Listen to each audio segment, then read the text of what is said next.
एक बॉयफ्रेंड को देखिए अपने गर्लफ्रेंड से क्यों मोहब्बत करता है? क्यों? बॉयफ्रेंड है, मुझे सुबह में उठना, इतने बजे मैसेज कर देना, उतने बजे उस लड़की की मैसेज, कॉल, सब कुछ आ गया। उठिए, आपके टाइम पर मैंने कॉल कर। अच्छा, इतनी मोहब्बत। यस, इस मोहब्बत में फिदा। अब उसके लिए भाई ऐलान भी कर देता, हम तेरे लिए आसमान से तारे भी तोड़ करके लाएंगे। और कभी कभी देखना, इस मोहब्बत की इंतहा इतना हो गई। एक जगह मैं मोबाइल पे देख रहा था, किसी ने स्टेटस पे लगाया है अपने गर्लफ्रेंड के लिए, अपनी गर्लफ्रेंड के लिए मोहब्बत की इंतहा देख के गर्लफ्रेंड से। आजकल की नौजवान नस्ल इसी के अंदर तो तबाह बर्बाद है, इसी के अंदर अपनी गर्लफ्रेंड के लिए लिखता है वो नौजवान लड़का जो बहुत बड़ा अपने आप को उसके लिए लब गुरु अपने आप को मानता, सबसे बड़ा मोहब्बत करने वाला लिखता है, हम तेरे लिए आसमान से तारे भी तोड़ के ले आएंगे। और वो जुमला जो शाहरुख खान ने कभी कहा था, उस जुमले को दोहरा देता, तुझ में रब दिखता। किसी लड़की में रब दिखता है? लिखा हुआ तो उसमें तुझ में रब दिखता। यारा में क्या अजीब हाल है मेरे भाइयों, इतनी मोहब्बत एक लड़की से। मेरे भाइयों, उस नबी से मोहब्बत करो, उस नबी से मोहब्बत करो जिसने सारी जिंदगी अपनी इसी उम्मत के लिए गवा डाली, इसी उम्मत के लिए कुर्बान कर डाली। लक़द जाकुम रसूलुम मिन अनफुसिकुम अज़ीज़ुन अलैहि मा अनित्तुम हरीसुन अलैकुम बिल मोमिनीन रऊफ़ुर रहीम। तुम्हारे दरमियान में एक ऐसा रसूल आया है, एक ऐसा पैगंबर आया है, एक ऐसा पैगंबर, ऐसा रसूल आ चुका है, एक ऐसा ऋषि मुनि आ चुका है जो चोट तुम्हें पहुंचती है, दर्द मोहम्मदुर रसूलुल्लाह को होता है। उस नबी से मोहब्बत क्यों न करें जिसका चेहरा सबसे ज्यादा खूबसूरत, उतना खूबसूरत चेहरा कायनात में कभी किसी ने देखा ही नहीं, कभी किसी औरत ने उतना खूबसूरत चेहरा जना ही नहीं, उतना खूबसूरत चेहरा कायनात के किसी आदमी ने देखा ही नहीं। इतने खूबसूरत हमारे नबी जनाबे मोहम्मदुर रसूलुल्लाह सल्लल्लाहु अलैहि वसल्लम थे। अल्लाह की कसम, औरत बीवी अपने शौहर की तारीफ बहुत कम करती हुई मिलेंगी। आजकल की तो औरत ने ज्यादातर दूसरे के शौहरों की तारीफ कर, वो फला ऐसे फला, सब कुछ इसका शौहर ला करके दे रहा है, तारीफ किसी और की हो रही है, किसी और की। हजरत आयशा कहती हैं, ओ दुनिया के लोगों, अरब की औरतों सुनो, मेरे महबूब, मेरे सरताज मोहम्मदुर रसूलुल्लाह की खूबसूरती का क्या आलम है, और मोहम्मदुर रसूलुल्लाह की खूबसूरती को मैं कैसे बयान करूं। हाँ, मैंने सुना है, हजरत आयशा कहती हैं, मैंने सुना है कि मिस्र की औरतों ने यूसुफ अलैहिस्सलाम की खूबसूरती को देखा तो अपनी अपनी उंगलियां काट डाली, अपने हाथों को काट डाला। लक़द अयदीहुन्ना, उन्होंने अपने अपने हाथ को काट डाला। काश कि अगर मिस्र की औरतें यहाँ जिंदा होती और मोहम्मदुर रसूलुल्लाह की खूबसूरती को देख लेती, लक़त्तअन क़ुलूबहुन्ना, तो छुरियां अपने दिलों में चला लेती। इस इतनी खूबसूरत तस्वीर और इतने खूबसूरत चेहरा देख लेने के बाद अपनी गर्दनों पे, अपने दिलों के ऊपर छुरियां चला लेती, बर्दाश्त न कर पाती। इतने खूबसूरत हमारे नबी। शायर इस्लाम हस्सान बिन साबित ने कभी कहा था, वअहसनु मिन कलम तरक़त ऐनी वअजमलु मिन कलम तलिदिन निसा खुलिक़त मुबर्रअन मिन कुल्लि ऐबिन कअन्नका क़द खुलिक़त मा तशा, कअन्नका क़द खुलिक़त कमा तशा। क्या कहा था? हजरत हस्सान बिन साबित ने कहा था, मैंने मोहम्मदुर रसूलुल्लाह से हसीन और जमील चेहरा कायनात में देखा ही नहीं, और उस नबी जैसा चेहरा और उस नबी जैसी शख्सियत, उस नबी जैसी हस्ती दुनिया के अंदर किसी औरत ने जनाई नहीं। नबी को अल्लाह ने ऐसा पैदा किया कि नबी सोचते गए कि मुझे मेरा कान ऐसा होना चाहिए, मेरी नाक ऐसी होनी चाहिए, मेरी गर्दन ऐसी होनी चाहिए, मेरा सर ऐसा होना चाहिए, मेरा पैर ऐसा होना चाहिए। यानी नबी सोचते गए और अल्लाह तबारक व तआला आपको बनाता गया। आप इतने ज्यादा खूबसूरत, इतने ज्यादा खूबसूरत, इतने ज्यादा खूबसूरत कि सहाबा ने किसी ने कभी आंख भर करके आपको देखने की जुर्रत नहीं की। इतने खूबसूरत। अब अंदाजा लगाइए उस नबी के पास दाढ़ी थी कि नहीं थी। इसका मतलब दाढ़ी में आदमी कितना खूबसूरत लगता है, अंदाजा लगा सकते। गौर करें मेरे भाइयों, इतने खूबसूरत। और सीरत का क्या कहना, विशरन सुना, उस नबी की खूबसूरती का क्या कहना जो विष्णु यश के बेटे होंगे, विष्णु यश जो अब्दुल्ला के बेटे होंगे, जो सुमति परातुर्वापियम, सुमति के घर, सुमति के पेट से जो जन्म लेंगे, सुमति के पेट से जो जन्म लेंगे, उसकी खूबसूरती का क्या कहना, विष्णु यश के जो बेटे होंगे।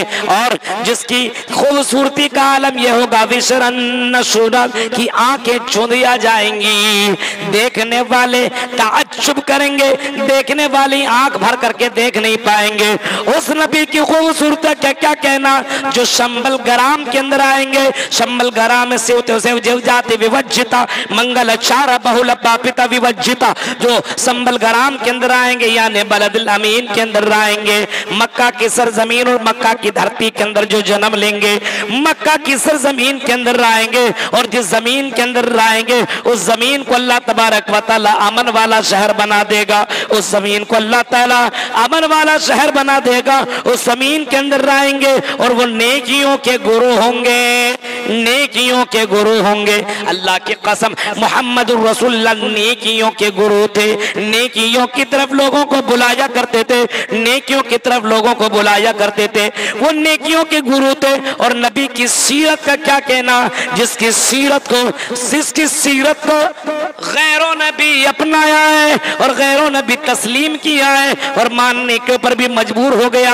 उस सुमामा बिन उसाल को जरा देखो, बुखारी के अल्फाज हैं, अल्लाह के नबी सल्लल्लाहु अलैहि वसल्लम के पास उस दुश्मन रसूल को लेकर के आया गया, सुमामा बिन उसाल को पकड़ करके लाया गया, मस्जिद नबवी के खंबे से बांध दिया गया। और नबी अकरम ने जैसे फजर की नमाज पढ़ी, नमाज पढ़ने के बाद अल्लाह के नबी उनके पास आए और आने के बाद अल्लाह के नबी सल्लल्लाहु अलैहि वसल्लम कहते हैं मा इंदका या सुमामा, ऐ सुमामा बताओ अब तुम्हारे साथ क्या सुलूक किया जाएगा, बताओ।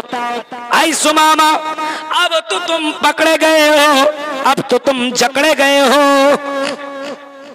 आए सुमामा अब तो तुम्हारे पैरों के अंदर भी बेड़ियां डाल दी गई है, आए सुमामा अब तुम्हारे हाथों को भी बांध दिया गया है, तुमने मेरे साहबा को बहुत ज्यादा कत्ल किया है। आए सुमामा तुमने मुझे कत्ल करने की साजिश भी रची थी, लेकिन देखो तुम ही गिरफ्तार हो गए, तुम ही मुजरिम बनकर के मेरे सामने खड़े हो। मा इंदका या सुमामा, आए सुमामा बताओ तुम्हारे साथ क्या रवैया अपनाया जाएगा।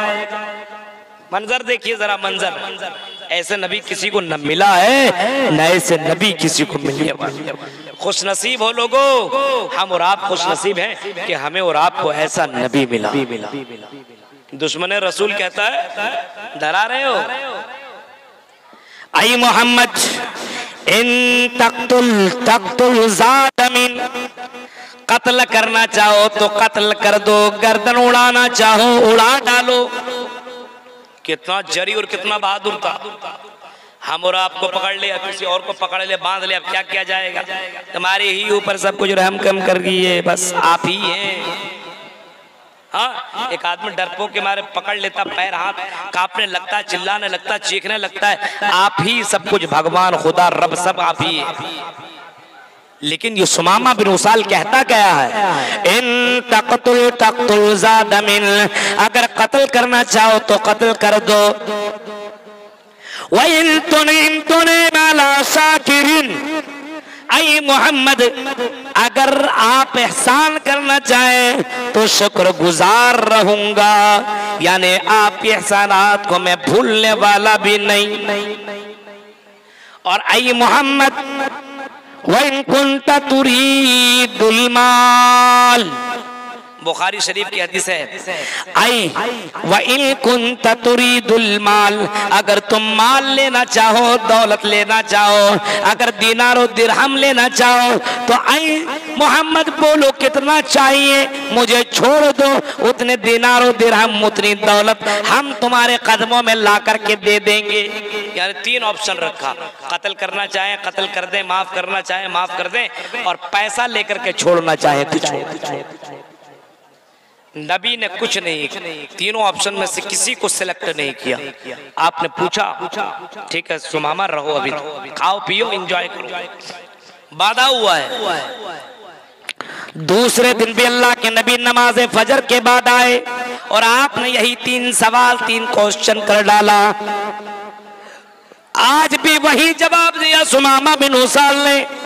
अब तीसरे दिन भी अल्लाह के नबी ने यही सवाल किया।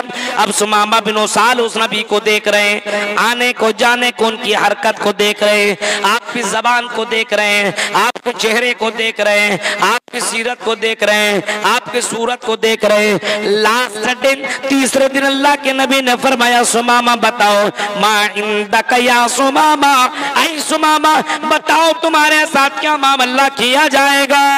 सुमामा बिन उसाल ने वही जवाब दिया, कत्ल करना चाहो तो कत्ल कर दो, माफ करना चाहो तो माफ कर दो, पैसा लेकर के छोड़ना चाहो तो पैसा बोलो, दौलत बोलो, दिनारो दिरहम बोलो, उतनी दौलत देने को तैयार।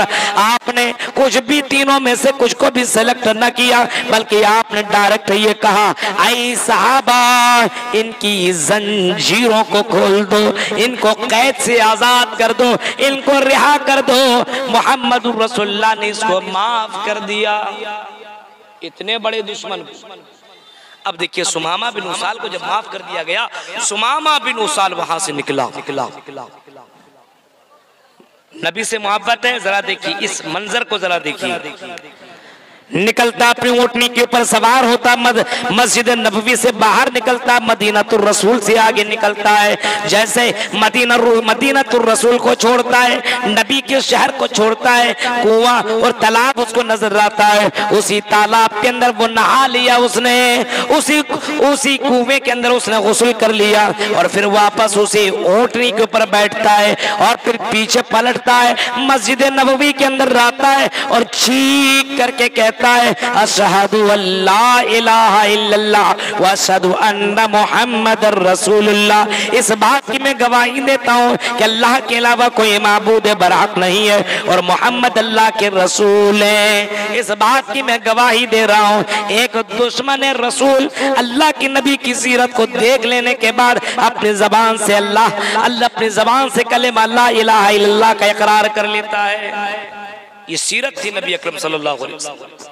और जो मोहब्बत, जो नबी से मोहब्बत कर ले तो फिर सबसे ज्यादा मोहब्बत नबी से हो जाती है। अल्लाह कितनी मोहब्बत हो गई इनको। ये आगे लिखते हैं, खुद कहते हैं अपनी जबान से, अल्लाह के रसूल ऐ मोहम्मद सल्लल्लाहु अलैहि वसल्लम, मेरी नजर में आपका चेहरा इस्लाम लाने से पहले दुनिया के अंदर सबसे बदतरीन चेहरा नजर आता था। सबसे बुरा चेहरा कायनात में अगर मुझे दिखता था तो आए अल्लाह के नबी आपका चेहरा नजर आता था। लेकिन अल्लाह के नबी इस्लाम ले आने के बाद आपके चेहरे के अलावा कोई चेहरा नजर नहीं आता। ऐ नबी सल्लल्लाहु अलैहि वसल्लम, आपका ये शहर मदीनातुर रसूल, मक्का जिसको मदीना शहर कहा जाता है, नबी का शहर मदीनातुर रसूल जिसको कहा जाता है, यसरब जिसे बोला जाता है, मदीनातुर रसूल जिसको कहा जाता है। ऐ नबी सल्लल्लाहु अलैहि वसल्लम, आपका ये शहर मेरी नजर में दुनिया में सबसे बदतरीन शहर था, सबसे बुरा शहर था, सबसे बुरा शहर था। लेकिन अल्लाह के नबी आपकी पर ईमान लाने के बाद मुझे मदीना जैसा दूसरा शहर नजर नहीं आता, सिर्फ दिल में मदीना मदीना मदीना ही बसा है। ऐ नबी, आप पर ईमान लाने के बाद इस्लाम से इतनी मोहब्बत हो गई, इस्लाम से बढ़ करके मुझे कोई दूसरा धर्म, कोई दूसरा मजहब नजर नहीं आता। ये मोहब्बत थी मोहम्मद रसूलुल्लाह सल्लल्लाहु अलैहि वसल्लम। कितनी मोहब्बत, अल्लाहु अकबर। आपने जंगे उहद का वो मंजर सुना होगा। मेरी बहनों सुनो, तुम भी मोहब्बत करती हो, शौहरों से मोहब्बत करती हो, अपने बच्चों और अपने बेटों और अपने भाइयों से तुम भी मोहब्बत करती हो, लेकिन जरा जंगे उहद के उस मंजर को देखो और उस दीनारिया औरत को देखो, उस दीनारिया खातून को देखो जिसके 4 बेटा भी, भाई भी, शौहर भी, बाप भी मैदाने जिहाद के अंदर शामिल है।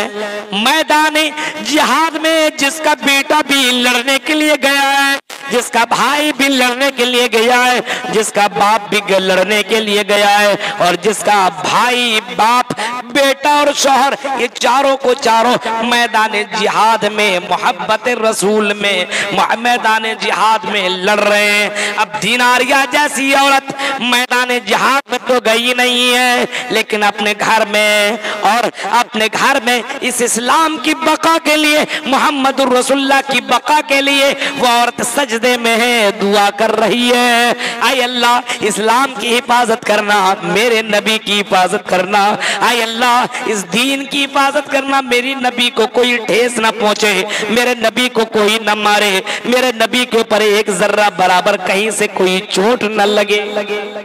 एक आदमी दौड़ता हुआ आया और चीख करके कहता है, ओ दीनारिया, ओ खातून, क्या तुम्हें मालूम है मैदान जिहाद के अंदर, मैदान जिहाद में तेरा बाप शहीद कर दिया गया है।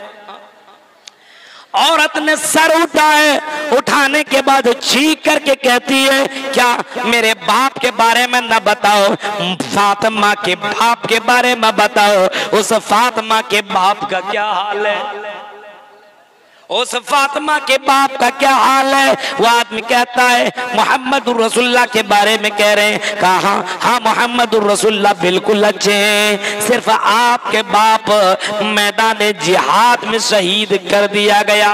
और चीख करके कहती है, कुल्लु मुसीबतिन बादक जलल, सारी मुसीबतें, सारी तकलीफ दूर हो गई। नबी अगर महफूज है, नबी सही सालिम है, तो सारी मुसीबतें नबी के ऊपर फिदा, नबी के ऊपर कुर्बान, नबी महफूज। तो ये मुसीबत मेरी जिंदगी में कोई मुसीबत नहीं। अब वो आदमी फिर चला गया मैदान जिहाद के अंदर। थोड़ी देर के बाद एक और आदमी दौड़ता हुआ आया, और दीनारिया कुछ खबर है, मैदान जिहाद के अंदर तेरा भाई भी शहीद कर दिया गया। मैदान जिहाद में भाई शहीद हो गया। मेरे भाई के बारे में न बता, मेरे भाई के बारे में न बता, उस मोहम्मद रसूलुल्लाह के बारे में बता जो बेवाओं का सहारा बनकर किया आया है। उस मोहम्मद के बारे में बता जो दुनिया के अंदर रहमतुल लिल आलमीन बनकर किया आए हैं, उसके बारे में बता। उसने बताया मोहम्मद रसूलुल्लाह को कुछ नहीं हुआ, वो सही सालिम है। फिर और चीख करके कहती है, कुल्लु मुसीबतिन बादक जलल, उस नबी, अगर वो नबी महफूज है तो सारी मुसीबतें बर्दाश्त। देख रहे हैं, भाई शहीद हो गया कोई प्रॉब्लम, बाप शहीद, लेकिन नबी महफूज है तो कोई टेंशन। थोड़ी देर के बाद एक और आदमी आया, आई दीनारिया, तो जिस बेटे से मोहब्बत करती थी वो बेटा भी मैदान जिहाद के अंदर शहीद कर दिया गया। बेटा भी आई, बताने वाले, खबर देने वाले, मेरे बेटे के बारे में न बता, आमन्ना के बेटे के बारे में बता, सुमति के बेटे के बारे में बता, आमन्ना के लाल के बारे में बता, उनका क्या हाल है, मोहम्मद रसूलुल्लाह का क्या हाल है। बताने वाला, खबर देने वाला खबर देता है और चीख करके कहता है वो उनको कुछ नहीं हुआ, वो सही सालिम, वो महफूज है। और चीख करके कहती है, कुल्लु मुसीबतिन बादक जलल, नबी महफूज है, सारी मुसीबतें सारी तकलीफें बर्दाश्त, कोई प्रॉब्लम नहीं। थोड़ी देर के बाद एक और आदमी दौड़ते हुए आया और चीख करके कहता, और दीनार या जरा देखो नीचे तो देखो, मैं तुम्हारे सामने एक बहुत ही बुरी खबर लेकर के आया हूँ। कहता कौन सी खबर है? कहा मैदान जिहाद में तेरा शौहर भी इंतकाल कर गया, तेरा शौहर भी शहीद कर दिया गया, तेरे शौहर को भी शहीद कर दिया गया, तेरा शौहर भी मैदान जिहाद के अंदर शहीद कर दिया गया। कहा मेरे शौहर के बारे में न बता, हजरत आयशा के शौहर के बारे में बता, खतीजा के शौहर के बारे में बता, हफ्सा के शौहर के बारे में बता, उनका क्या हाल है। जवाब आया कि उनको कुछ नहीं हुआ, वो महफूज है। जवाब में ये औरत कहती है, कुल्लु मुसीबतिल बादक जलल, मेरे नबी महफूज, ये सारी मुसीबतें बर्दाश्त करने को मैं तैयार, लेकिन नबी को कोई कांटा भी न चुभे, नबी की तकलीफ मुझे बर्दाश्त हो ही नहीं सकती।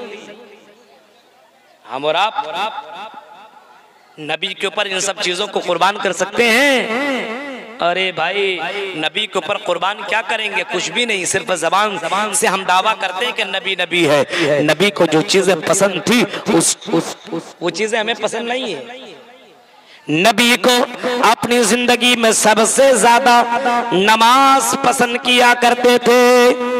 सुनिए, लालपुर के लोगों नबी से मोहब्बत, तो नबी जिन चीजों से मोहब्बत करते थे उन चीजों से हमें भी मोहब्बत होनी चाहिए। नबी को सबसे ज्यादा मोहब्बत थी तो नमाज थी। कभी आपने कहा था कुर्रतु आईनी फिस्सलाह, ओ लोगों मुझे नमाज सबसे ज्यादा पसंद है, मेरी आंखों की ठंडक नमाज है। लालपुर और भगवानपुर और बंगाल के लोगों जरा ये बताओ आज हमें क्या नमाज पसंद है? जवाब आएगा नहीं मौलवी साहब, हमें फ्री फायर पसंद है। जवाब आएगा नहीं, मुझे भोजपुरी गाना पसंद, मुझे फिल्में पसंद, मुझे सीरियल पसंद, मुझे शराब पसंद, मुझे जुआ पसंद, मुझे ज़िना पसंद, मुझे लड़की बाजी पसंद, मुझे लड़कियों के साथ इंजॉय करना पसंद। नमाज तो बिल्कुल ही नहीं, ये नमाज तो मौलवियों के लिए, ये नमाज तो मदरसा के बच्चों और बच्चियों के लिए, ये नमाज तो बूढ़ों के लिए, हम जैसे नौजवानों के लिए नमाज कुछ भी नहीं है। नबी को नमाज सबसे ज्यादा, नमाज से आप मोहब्बत किया करते थे और इसी वजह से अल्लाह के नबी सल्लल्लाहु अलैहि वसल्लम आखिरी वक्त तो जब दुनिया छोड़ रहे हैं उस वक्त भी कह रहे लोगों अस्सला सला सला, नमाज नमाज का ख्याल करना, क्योंकि कल क़यामत दिन सबसे पहले अव्वलु मा युहासबु बिल अब्दु यौमल क़ियामा अस्सला, सबसे पहले कल क़यामत के दिन इसी नमाज के बारे में पूछा जाएगा। लेकिन हम और आप नमाज अगर कभी पढ़ते भी हैं तो हमारा दिलो दिमाग लगा रहता बाजार में। अभी रमजान का महीना आ रहा है, मुबारक महीना अल्हम्दुलिल्लाह। उस महीने में हमारे हाफिज साहब तरावी पढ़ाएंगे। इधर हाफिज साहब का दिलो दिमाग तो सब कुछ कुरान में लगा हुआ है, कौन से सफा पढ़ रहा हूँ, कौन से रुकू में हूँ, कौन सी आयत में पढ़ रहा हूँ, ये यहाँ पे अपना दिमाग लगाया हुआ और याद करके पूरा सुना रहा। और हमारी नमाज दिमाग लगा रहा है, आज की दुकान में कितनी बिक्री हुई, कितनी खरीदारी हुई, कितना पैसा आया, किससे लेना है, किससे देना है, ये सही सोच रहा। अल्लाहु अकबर। नमाज हमारी ये हो रही है, हमारी नमाज ऐसे हो रही है। कभी पलट करके पूछ दो कितनी रकात हुई है, हमको क्या मालूम, बता ही नहीं पाए, क्योंकि उसके नमाज ही की तरह नहीं है। नमाज मोहम्मद रसूलुल्लाह की तरफ पढ़ो। योगियोजित सतत मात्मानम रहस स्थिता, पूरे शरीर का योग करो, एक्सरसाइज पूरे शरीर का करो, पूरे बदन का करो, पूरे जिस्म करो। योग योजित सतत मात्मानम रहस स्थिता, और ये योग जो नमाज यानी नमाज पढ़ो तो पूरे शरीर का भी प्रैक्टिस होना चाहिए, पूरे शरीर का एक्सरसाइज होना चाहिए, पूरे शरीर का, गर्दन का, हाथ का, पैर का, जिस्म का एक्सरसाइज हो रहा है। अब योगी योजित सतत मात्मानम ये होना चाहिए और जिंदगी भर ये नमाज होनी चाहिए। कृष्ण जी अर्जुन जी से कह रहे हैं, श्रीमद् भागवत गीता अध्ययन 6 मंत्र नंबर 10 के अंदर देखिए, योगी योजित सततमात्मानं रहस्य स्थिता एकाकी चित्तात्मा निराशीर प्रज्ञा पंचम समय कर्तव्य पवित्र धरती। श्रीमद् भागवत गीता अध्याय नंबर 6 मंत्र नंबर 10 क्या लिखा है?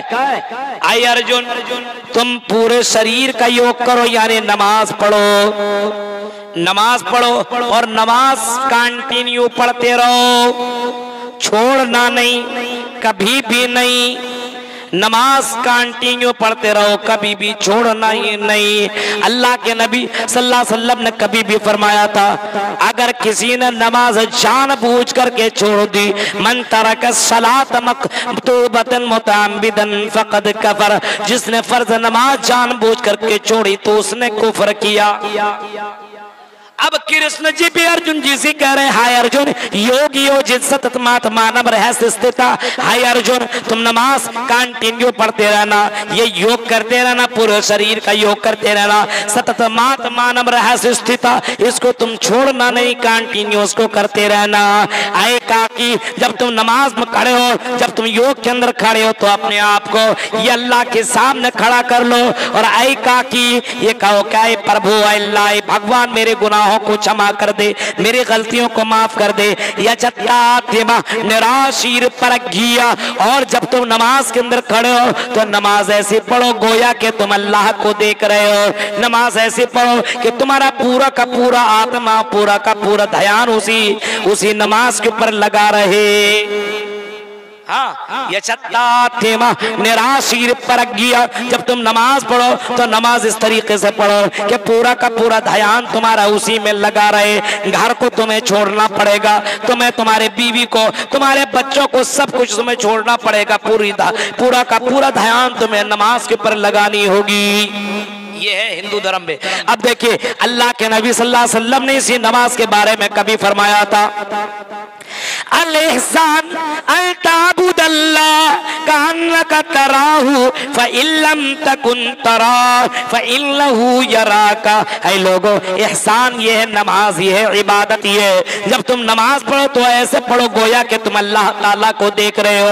और अगर ये तसव्वुर पैदा ना हो तो ये सोचो कि अल्लाह तुम्हें देख रहा है। यानी नमाज पढ़ो तो पूरा का पूरा ध्यान तुम्हारा उसी नमाज के अंदर होना चाहिए। उस नमाज को छोड़ करके न घर के अंदर, न मकान के अंदर, न बिजनेस के अंदर, तेरा ध्यान सिर्फ नमाज ही के ऊपर होना चाहिए। अंताबुदल्लाह कान्नका तराहु फइल्लम तकुन तरा फइन्नहु यराका। नमाज ऐसे पढ़ो गोया कि तुम अल्लाह ताला को देख रहे हो। और अगर ये तसव्वुर पैदा ना हो तो ये सोचो कि अल्लाह तुम्हें देख रहा है। या चत्तातिमा निराशीर परगिया, सबको नाराज कर लो लेकिन अल्लाह को नाराज न करो। परगिया वही सब कुछ देने वाला है, इसी वजह से उसे अल्लाह को खुश करने के लिए इबादत इतने अच्छे तरीके से किया करो। आगे देखिए, पंचम समय कर्तव्य, सिर्फ जुमे की नमाज मत पढ़ना, पंचम समय कर्तव्य, ये 5 टाइम 5 वक्त करना, 5 टाइम। और यही 5 टाइम इस्लाम के अंदर भी मौजूद है, यही 5 टाइम हदीसों के अंदर भी मौजूद है। जब अल्लाह के रसूल सल्लल्लाहु अलैहि वसल्लम यमन की तरफ हजरत मुआज इब्न जबल को जब गवर्नर बना करके भेजने लगे, हजरत मुआज इब्न जबल को अल्लाह के रसूल जब गवर्नर बना करके भेज रहे हैं तो ऐसे वक्त में अल्लाह के नबी हजरत मुआज इब्न जबल से कहते हैं, ऐ मुआज इब्न जबल, जब तुम यमन की तरफ पहुंचना, यमन के लोगों के पास पहुंचना तो अल्लाह का ये पैगाम पहुंचा देना कि अल्लाह क़द इफ़्तरज़ा 5 सलवातिन फी कुल्ल यौमिन व लैला, कि अल्लाह ताला ने तुम्हारे ऊपर 5 वक्त की नमाजें फर्ज की है। कुल 5 सलवातिन फी कुल्ल यौमिन व लैला, एक दिन में 5 वक्त तुम्हें ये नमाज अदा करनी होगी। ये कौन कह रहे हैं? अल्लाह के रसूल कह रहे हैं। किनसे कह रहे हैं? हजरत मुआज इब्न जबल से, कि जब तुम यमन पहुंचना तो लोगों को बताना कि अल्लाह तबारक व तआला ने तुम्हारे ऊपर 5 वक्त की नमाजें फर्ज की है। और यही बात कृष्ण जी भी अर्जुन जी से कह रहे हैं, पंचम समय कर्तव्य, 5 वक्त ये काम करना, 5 टाइम ये काम करना। ये तो नबी के एहसानात है कि 5 ही टाइम करना पड़ रहा है, उसमें भी हम नहीं कर पा रहे हैं। वो भी जुमे की नमाज पढ़ ले रहे हैं, वरना वो भी जुमे के दिन आते तो उस वक्त पहुंचते जब इमाम साहब खतीब साहब अपना खुतबा खत्म करने वाला होता, तब पहुंचते और अपने आप को कहते हैं हम नबी से मोहब्बत। ये कौन सी मोहब्बत है भाई? आप ही बताओ, ये कैसी मोहब्बत है? नबी ने इस उम्मत के लिए इतना करम किया, इतना रहम किया, और नबी ने इस उम्मत के लिए इतनी ज्यादा मार खाई, और इस नबी ने इसी उम्मत के लिए अल्लाह ताला से 50 वक्त से 5 वक्त करवा दिया। ये मोहब्बत नहीं थी उम्मत से तो क्या थी? अल्लाह के नबी सजदे के अंदर जाया करते थे और यही कहा करते थे उम्मती उम्मती, अल्लाह मेरी उम्मत, अल्लाह मेरी उम्मत को एक बार हलाक मत करना। पहले की उम्मत को अल्लाह ताला ने एक ही बार में हलाक कर दिया, कभी एक मरतबा धंसा दिया, कहीं एक मरतबा कोई बीमारी आई तो सब के सब खत्म हो गए। अल्लाह के नबी ने दुआ इसी उम्मत के लिए की है, अल्लाह इस उम्मत को एक बार फना न करना, एक बार खत्म न करना। आए अल्लाह मेरी उम्मत के ऊपर रहम करना, रहम करना। अल्लाह ने अपने महबूब की बात को सुन लिया। मेरे भाइयों जरा देखो, एक बार ये उम्मत खत्म नहीं हो रही है। कोरोना जैसी वबा आई लेकिन सब लोग नहीं मरे, कुछ लोग मरे लेकिन सब लोग नहीं मरे। बड़ी बड़ी बीमारियां आती हैं लेकिन सब नहीं मर रहे। मेरे नबी की दुआ का असर है, और मेरी नबी ने जो दुआ की थी उसी दुआ का लाज अल्लाह ताला ने रखा हुआ है, और एक बार पूरी उम्मत को अल्लाह ताला खत्म नहीं कर रहा है। और उस नबी से मोहब्बत क्यों न करें जो मरने के बाद कल कयामत के दिन अल्लाह के नबी सल्लल्लाहु अलैहि वसल्लम सजदे में जाएंगे, और उस वक्त लोग जब परेशानी के आलम में होंगे, और उस वक्त जब परेशानी के आलम में होंगे तो अल्लाह के नबी सल्लल्लाहु अलैहि वसल्लम उस वक्त भी यही दुआ करेंगे उम्मती उम्मती उम्मती। इस उम्मत के लिए अल्लाह के नबी कल कयामत के दिन भी दुआएं मगफिरत करेंगे, बख्शिश की दुआएं करेंगे। उस नबी से क्यों ना मोहब्बत करें?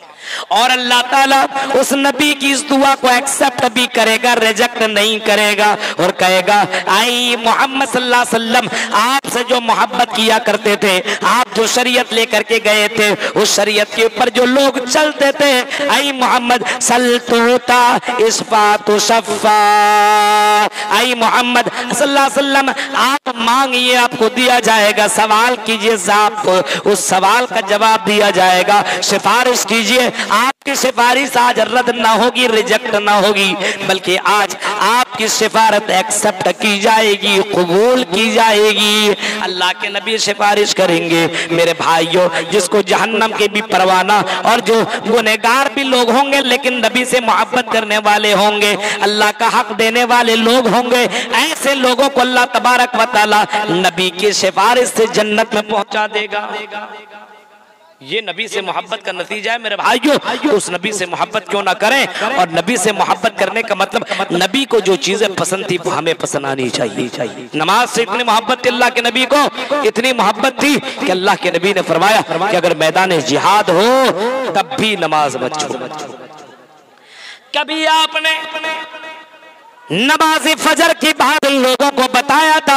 अल्लाह के नबी का ये रोजाना का मामूल था कि अल्लाह के रसूल सल्लल्लाहु अलैहि वसल्लम नमाज फजर के बाद सहाबा से पूछा करते थे, और मेरे सहाबा क्या किसी ने कोई ख्वाब देखा है कि नहीं? कोई कहता था अल्लाह के रसूल मैंने ये ख्वाब देखा, तो अल्लाह के रसूल सल्लल्लाहु अलैहि वसल्लम उसकी ताबीर बताते थे। और अगर कोई नहीं बताता तो अल्लाह के नबी सल्लल्लाहु अलैहि वसल्लम अगर कोई ख्वाब देखे रहते तो आप ही खुद अपना ख्वाब बता देते। नबी अकरम ने एक मर्तबा पूछा बताओ क्या किसी ने कोई ख्वाब देखा है कि नहीं? लोगों ने कहा कि नहीं अल्लाह के रसूल आज हमने कोई ख्वाब नहीं देखा। नबी अकरम कहते लोगों मैंने ख्वाब देखा है, और मैंने ये ख्वाब देखा है कि मुझे 2 फरिश्ते लेकर के गए, 2 फरिश्तों ने मुझे अपने, मैं सोया हुआ था, मुझे उठा करके लेकर के गए, और ऐसी जगह लेकर के गए कि एक आदमी लेटा हुआ है और दूसरा आदमी के हाथ में बड़ा सा पत्थर है। क्या देखता हूँ कि एक आदमी लेटा हुआ है और दूसरे आदमी के हाथ में बहुत बड़ा पत्थर है, और ऐसा लेटा हुआ आदमी के सर के ऊपर बड़े, वो खड़ा जो आदमी है उसके हाथ में जो पत्थर है उस पत्थर से मारता है, और जब मारता है तो उसका सर चकनाचूर हो जाता है और पत्थर दूर तक चला जाता है। ये आदमी जब पत्थर को लाने के लिए जाता है तब तक ये सर फिर से ठीक हो जाता है। बुखारी शरीफ की हदीस है, फिर से ठीक हो जाता है। अल्लाह के नबी सल्लल्लाहु अलैहि वसल्लम ने पूछा, हजरत उस फरिश्ते से पूछा है, फरिश्ते बताओ ये क्या हो रहा है और इसको ये सजा क्यों मिल रही है? फरिश्ते ने जवाब दिया, मोहम्मद सल्लल्लाहु अलैहि वसल्लम, ये जो लेटा हुआ आदमी है ये वो आदमी है जो आजान सुनकर के घरों में बैठा रहता था, जो आजान सुनकर के बिस्तरों में लेटा रहता था, जो आजान सुनकर के मस्जिदों में नहीं जाता था, बाजारों में घूमता था, लड़कों के साथ बैठ करके गेमबाजी करता था, लड़कों के साथ बैठ करके एंजॉय करता था, पार्कों में लड़कियों को लेकर के एंजॉय करता था। ये वो आदमी है जो नमाज को लेकर के नमाज की हालत में सोता रहता था, नमाज की हालत में सुस्ती करता था। वयनामु अनिस सलातिल मक्तूबा, नमाज की हालत में ये सोता रहता था, नमाज को जर्रा बराबर इसने कोई अहमियत ना दी, इसी वजह से इसको ये अजाब दिया जा रहा है। सुन रहे हैं मेरे भाइयों, ये अल्लाह के नबी सल्लल्लाहु अलैहि वसल्लम कह रहे हैं, कोई बाबा और कोई पीर और कोई वली दूसरे नहीं है। ये सबसे दुनिया की के अंदर सबसे बड़ी हस्ती जनाब मोहम्मद रसूलुल्लाह की जबान से निकलने वाली है। उम्मती मोहम्मदिया और रसूल को अपनाने वाले और रसूल से मोहब्बत करने वाले, जरा सोचो, हम नबी से मोहब्बत करते हैं लेकिन हमारी जिंदगी में नमाज ही नहीं। मोहब्बत करने वाले ऐसे ऐसे मोहब्बत करने वाले थे, अल्लाह की कसम, ऐसे ऐसे मोहब्बत करने वाले थे अल्लाह के रसूल से। आपने नाम सुना होगा, आपने नाम सुना होगा हंजला बिन नबी आमिर का, हंजला बिन अबू आमिर का नाम सुना होगा, हजरत हंजला रज़ी अल्लाह तआला अन्हु का नाम सुना होगा। हजरत हंजला ने शादी की, निकाह किया, अपनी बीवी को लाया, अपने बिस्तर पे सुलाया। पहली रात है, सुनो भगवानपुर लालपुर के लोगों और यहाँ के मेरे भाइयों और यहाँ की मेरी बहनों, सुनो जरा गौर से सुनो। रसूल से मोहब्बत, आशिक रसूल, मोहब्बत रसूल अपनी जबान से कहते हो तो जरा इस मंजर को भी देख लो और हम भी ऐसी मोहब्बत करें तब जन्नत मिलेगी। क्योंकि मन अहब्बा सुन्नती फक़द अहब्बनी व मन अहब्बनी कान मई फिल जन्ना, जो मेरी सुन्नत से मोहब्बत करेगा हकीकत में वही मुझसे मोहब्बत करेगा और जो मुझसे मोहब्बत करेगा वो जन्नत में मेरे साथ होगा। अल्लाह के रसूल सल्लल्लाहु अलैहि वसल्लम कह रहे हैं, जरा इस हंजला रज़ी अल्लाह तआला अन्हु की जिंदगी देखो। पहली रात है, शादी करके लाए हुए, पहली रात है, शादी करके लाए हैं, अपनी बीवी के साथ सोए हुए शबे ज़फ़ाफ मना रहे। पहली रात है, एक कासिद, एक पैगाम देने वाला, एक मैसेज देने वाला मदीना के गलियों में चीखता है, ओ लोगों मैदान जिहाद में तुम्हें जाना है, मोहम्मद रसूलुल्लाह ने ऐलान कर दिया है, निकलो और मैदान जिहाद की तरफ निकलो। हाँ, ये हंजला ने अपनी बीवी से कहा, मेरी बीवी हट जा, आई मेरी बीवी हट जा, क्योंकि मोहम्मद रसूलुल्लाह की जब आवाज आ गई तो नबी के सामने तुम कुछ भी नहीं। अपनी बीवी को छोड़ा, बिस्तर को छोड़ा, कपड़ा पहना और यहाँ तक कि गुस्ल भी नहीं किया। उसी हाल में नबी की आवाज के ऊपर लब्बैक कहते हुए मैदान जिहाद के अंदर जाकर के कूद पड़ा। बीवी तक को भी छोड़ दिया और पहली रात आदमी छोड़ दे। अरे उस दिन तो मोबाइल सब कुछ बंद, सारी चीजें, कोई टेंशन, कोई डिस्टर्ब न करे। और क्योंकि ये हमारी जिंदगी की सबसे खूबसूरत रात। हाँ, उस दिन कहते हैं फजर की नमाज पढ़ लेना। आज मौलवी साहब अब तो हम शादी कर ले, नमाज थोड़ी, नमाज ही नहीं पढ़नी ना। नौजवानों को लगता है कि हमारे लिए नमाज ही नहीं है। शादी के बाद लगता है सबसे बड़ा इसने काम कर लिया, अब ये तो जन्नतुल फिरदौस में पहुंच चुका है। इसको नमाज पढ़ने की क्या जरूरत है? इसको रोजा रखने की क्या जरूरत है? इसको नबी की इताअत करने की क्या जरूरत है? मेरे भाइयों जरा हजरत हंजला को देखो, मैदानी जिहाद में जाता है और जिहाद करते करते, लड़ते लड़ते और तलवार चलाते हुए, नेजा बरसाते हुए, तलवार को रोकते हुए, ढाल रोकते हुए, तलवार की वार को रोकते हुए मैदानी जिहाद के अंदर शहीद कर दिया जाता है। मैदान जिहाद में हजरत हंजला की लाश पड़ी हुई है। बीवी को ये आवाज पहुंची, ओ हंजला की बीवी, तेरा शौहर मैदाने जिहाद में शहीद कर दिया गया। बीवी ने पर्दा लिया, हिजाब ओढ़नी ओढ़ी और मोहम्मद रसूलुल्लाह के पास पहुंचती है और कहती है, अल्लाह के रसूल, मुझे इस बात की कोई फिक्र नहीं है कि मेरा शौहर इंतकाल, मेरा शौहर शहीद कर दिया गया, मुझे कोई फिक्र नहीं है, लेकिन अल्लाह के रसूल एक मसला में कहने आई हूँ और ये मैं बताने आई हूँ कि मेरा शौहर यहाँ मैदान जिहाद में तो आया जरूर था, लेकिन अल्लाह के रसूल उसने गुस्ल नहीं किया था। पहली रात थी, वो मुझसे मुलाकात करके आया हुआ था। अल्लाह के रसूल, जो शहीद कर दिया जाता है उसको तो गुस्ल भी नहीं किए दिया जाता है। ऐ नबी, ऐ मोहम्मद सल्लल्लाहु अलैहि वसल्लम, लेकिन मेरे शौहर को गुस्ल दे दीजिए, मेरे शौहर को गुस्ल दे दीजिए। आप नजरे आसमान की तरफ की और फरमाया, आई औरत, तुम्हारे शौहर को हमें गुस्ल देने की जरूरत नहीं है, तुम्हारे शौहर को